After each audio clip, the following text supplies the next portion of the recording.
All right, we're back, and I know they can't hear the cues, but I can. So anyway, it is one of those time periods. Let me introduce. Let's get a shot of everybody that's on the desk if we can, and we'll talk about more wins that are coming through.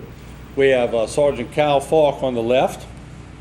We have the Police Chief Todd Duplantis right on his side. We have the Parish President Michelle Claude, and we have Danny Babin, who's a candidate for that council race. And we invite everyone who's running or elected officials to be on the desk, and that's what we're doing in fair play. So, Sergeant Falk, first of all, any more street news that we need to know about right off the bat? No, they're still working on a tree. We had some street light outages, but they took care of the problem before I could actually disseminate that to the public. Okay, that's good. But on a good note, with Facebook, if we put some information out, we're asking the citizens to put it on Facebook to all their friends so they can share their information as well. Right. And we also, the police department has a Facebook website that you can join in as well. Okay. And Mr. Claude, I know that the OEP has been working, right, and the chief just gave you a plug saying that he's been there, and it's right, been a machine that's been well oiled. Martin, what people realize and need to realize, they try to call all over. You can call 873-6357. That's the office number for OEP. And there's people there that handle the utilities. There's public works people. We have HPD people, sheriff's office people. We have transit people. We have sheltering people. We have Alina Merlos, who's there representing the NGOs, the organizations out there. We have Barton Jofrion, who's doing all the agriculture stuff.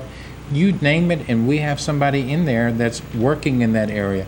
We have living district people and everything you can think of. So if you call that number, we can get you to someone who will be able to hopefully answer that problem right away and get some results. And if they can, it goes to the next level and then the next level until we get something resolved. Some things we can't resolve. We can't stop the intracoastal from rising. We can't stop the tides from coming in. But we certainly can work on problems once we've been notified. All right, we have Danny Babin also. We appreciate Danny for dropping by. You've been working your way around the area. What is something like the Concord pump station, which has been see water on the golf course sometimes for some, but what have you seen in this particular instance? Well, Martin, I was there yesterday afternoon and everything was nice and dry. Today, naturally, with high tide early this morning and all these rains we had, Concord Road itself has water on it, and it is rising, but the pump, the parish did a great job. They pumped down the system, and it can accommodate that much more rainwater pumping into it. The golf course towards the back has some water, but it's all flowing towards the Concord pumps, which is the way it's supposed to be. Mr. Falk mentioned just earlier, it's true that the water comes from the intercoastal canal and comes across that system is what it does, because it is low there. Once we get the locks on the ship channel built years from, well, I think in 22 13 months, then that's going to help a lot of our problems. But I did go down by Dulac, Martin, and we need to give kudos to Representative Harrison for getting that road raised, because right there by Senac Touring Company, if that road was not elevated, and he's not the only person. I mean, everyone who worked on that system, I'm sorry, Michelle, y'all all did. I did a lot of yelling. I promise. That you did, and I know you did, sir. But without that, we would have a lot of problems getting down by Dulac right now. But by Dulac, from Falgout Canal going down, because the levees are on either side, there's actually very little yard flooding.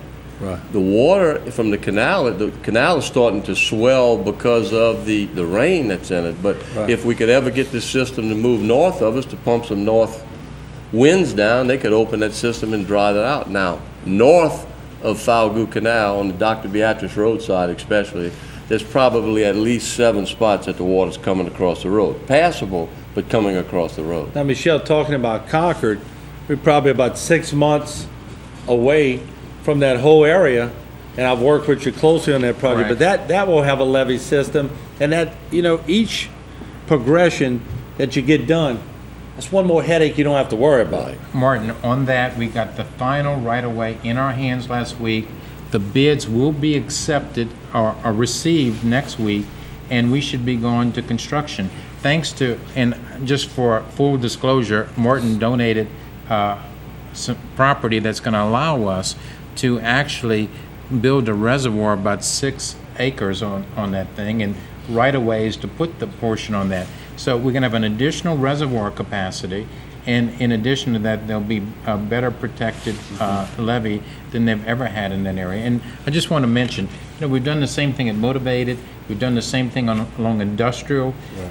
Thompson Road is going up on the extension, and we're going to be running Ward 7 levees up to 10 feet, and we're going to be actually going ahead and running the levees from all the way from Suzie Canal, where we had stopped with the NFL levee, all the way up to Thompson Road. And Martin, one final, the majority of our problems will be solved when the levee district, who has already permits on this, completes Reach F and that barge in the Homan Navigation Canal. And that's going to be major. They also have $20 million for Reach E, which is going to run parallel to Falgo Canal Road. If we had both of those things in place and just a little bit of additional around the 4-point area, not probably the majority of our problems that we're experiencing now would not be And let's give the experienced. Thompsons a lot of credit. Bobby, Timmy, and Tommy on that project behind Barrier. Those levees are 12 feet. So I don't think any water's coming over those levees for sure. So Well, we're most pleased for that. And one other thing they did, and this is what people don't understand, we had previously were draining that entire field. It would come back into the Beauregard ditch, and it was going to our pump station. So when they actually put the levee that they have right by Beauregard Street, that knocked out this tremendous amount of property 90 acres. that we were draining into our Corn Court pump station. So we have much more capacity in there than we've been in the past. And I just want to mention, at Summerfield Pump Station, we're going to be putting in a new pump station and adding a pump. At the Ashland Pump Station, we're putting a new pump station there. And on the one I was concerned about, the Bayroyd, which is around Margaret Street, Deweyville, St. Lucie Church, the World War II Military Museum. What happens, we're going to have something there, and not only are we going to construct that pump, but we're doing the channel improvements that's going to hopefully provide the final improvements to that area that we've all been asking for. what about, Michelle, we had a call in Gibson, Lower Gibson, that some of the levees were being cut into, and there was a woman that was a little discouraged because she thought the water was coming from the intracoastal rather than Bayou Black. What's happening over there? What's the dynamics? And maybe try to ease her up a little bit. This is what's happening. And Martin, we have some temporary pumps out in that area. But if you go down Bayou Black, which I did yesterday, in fact, yesterday afternoon, there's water that's being retained by the new levees that we put in the back. Remember that was put up during the Atchafalaya flooding event, and what's happening is it's preventing the rainwater from actually flowing out towards the intracoastal. Now, of course, what's the good part about the levees is preventing the intracoastal water from coming in. So we don't have the drainage that you would generally have, and we do have some pumps that are trying to pump out. It depends on where you're talking about in that area, but It was right around Teakwood Kennels. She said one of the Correct. neighbors had breached the levee and opened it up. So you might want to get one of you guys. they had a check. couple people that we've had some questions as to whether or not they wanted it from the beginning, so I'm certain Yeah. that was a question. But we're gonna be looking at that and seeing. You're not only fighting the things you have to fight, you're fighting the things that the people are changing Right. as you progress. And he may have done something that was for the good of all of our people, but again, if there's water that rises from the intracoastal, that would have protected from the back. But again, the levees were preventing somewhat the normal drainage, and that's why we put temporary pumps in that area. You know, Martin, these are all things we can work out if we work with the people in order to try to do it. And I know that from the parish's side, at least from where I sit, we certainly want to work with our residents to resolve That's some those problems. Dulac footage, and I think everyone that's on here, and of course, once again, we reiterate anybody who's generally in office or that's campaigning. And one thing we've said, if you're campaigning, you better know this area pretty good. And certainly that's the case, because I got a lot of people getting a bird's eye view of what really happens in this parish when we have an event like this. This is Dulac. right here. Is that right, Jay? Is that Dulac? Okay, yeah, this is Dulac.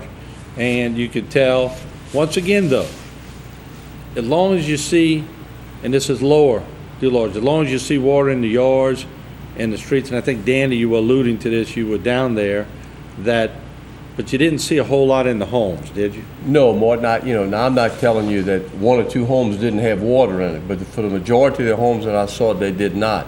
And when I said lower Dulac didn't have much water in the yards, that was below Falgout Canal. Okay. This looks like footage that would maybe be north of Falgout Canal in the area. There was a lot of water in the yards in that particular area. Yeah, okay.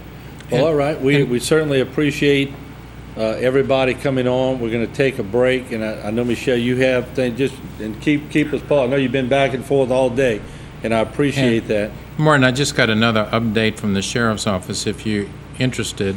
Sure. And just to let you know, it says 1800 block of Martin Luther King, the Landing Apartments reports wind damage to a building, including a broken window. 4309 Bayou-Side Drive, a tree fell on a trailer, no reported injuries.